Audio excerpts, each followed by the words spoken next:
behind the mask, the Russian trainer. As now Pavel Repilov throws that shield down. 11th place, very respectable in his World Cup debut last week.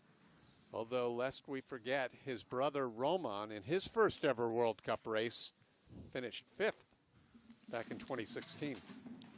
But Pavel, he is the silver medalist last year at the Youth Olympics on a track where this year's World Cup is headed, San Moritz.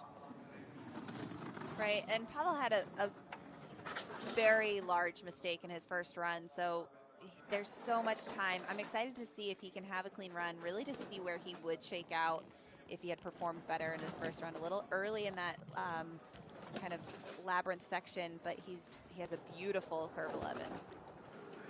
0.4 of a second up, a big skid there.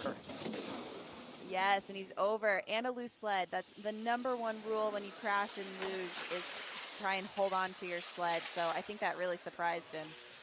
Not only will you be disqualified if you lose contact with the sled then in effect becomes somewhat of an extra danger on the track, right? It does. There's a lot of, it could be, depending on how you crash, the sled could be behind you and then it could come and hit you, which would cause a lot of injury. You could, as when you let go of it, it has a higher chance of breaking, this is precious equipment that we have. So there's a lot of bad things. But here we see in curve 11 is that was a great curve 11, but there's a lot of direction over. He flattened it out a little too much, had a lot of pressure into 12, and then early entrance onto 13, and then just flipped off the end. I've crashed just like that before in the past. It's a very easy crash to have on this track, but that doesn't make it any easier to swallow. You're coached on so many aspects of the sport, Emily. Are you coached on how to crash?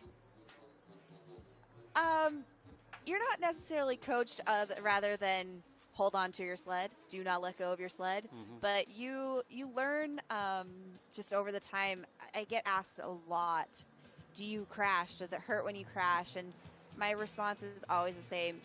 Yes, you will crash, but that's how we learn in this sport. And we see it here. This is how many World Cups has Pavel competed in? Not very many. Right.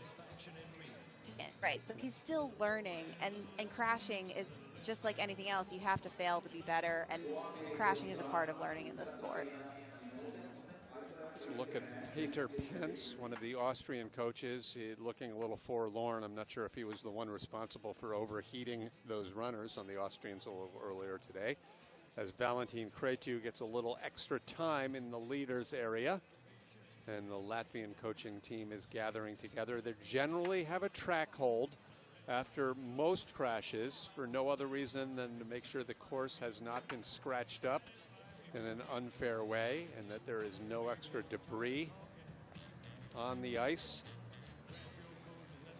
Right, especially when there's a loose sled. You have to make sure that nothing broke off as it was navigating the track alone.